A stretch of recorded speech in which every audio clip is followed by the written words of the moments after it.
இறக்கலாம் முழுக்கட்டும்.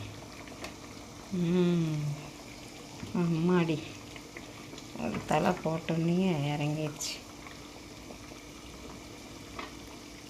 பீஸ்லாம் போடலாம். 1 2 3 4 5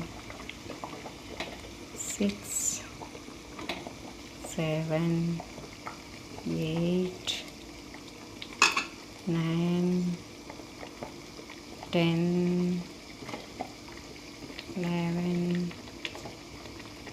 12 போட்டாச்சு பீஸ். எல்லாம் கொதிச்சதுனாக்கா எல்லாம் முழுகிற அப்படியே உள்ள அப்படியே வெந்துருச்சுன்னா கொஞ்ச நேரத்தில் இறக்கிடலாம். 10 நிமிஷத்துலேயே வெந்துடும்.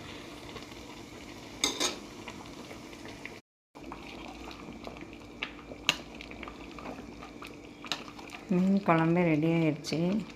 இந்த கரண்டியெல்லாம் போட்டால் உடஞ்சிரும் மீன். அதனால் இந்த மாதிரி கரண்டி வச்சு அசையாமல் அப்படியே கிண்டி விட்டோம்னா குழம்பு மீன் உடையாது, குழம்பு அப்படியே நல்லாயிருக்கும்.